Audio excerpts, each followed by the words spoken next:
Hi, did you ever encounter problems with computers, especially your ports? Today, we'll show you possible causes and how we can fix it. So for that, we are with your students. I am watching C. Card.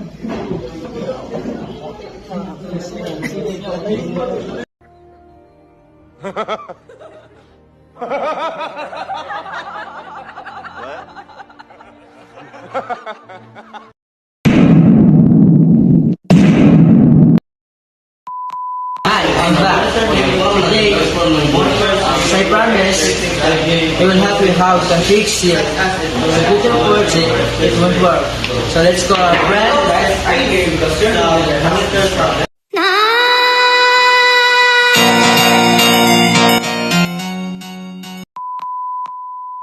Hi everyone, my name is Giancarlo Pagalo, and I'm here to help you to fix First, let me show you how to fix it.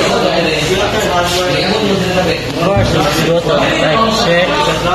You must search the driver.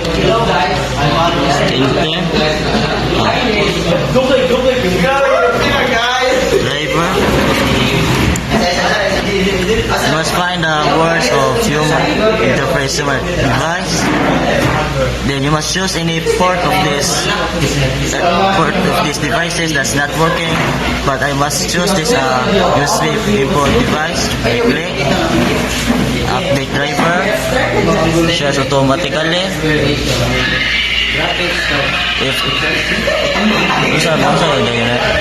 If the driver has already installed, you must close this, and you must find another device that computer hardware issue, graphics card.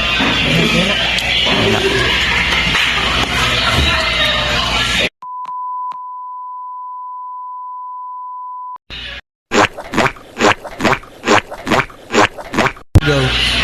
Try to check the pin if the pin is bent, and if the pin is bent, you need to replace another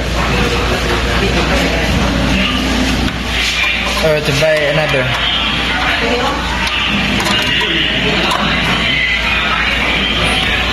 Go.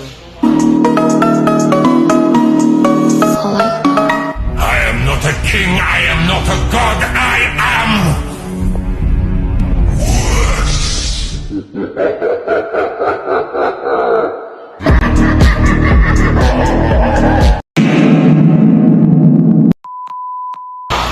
So if you see your pins are not bent or the ports pins are okay, try to check if the ports here are burned out because of the overheating. The possible causes of overheating is the poor cooling system of your motherboard.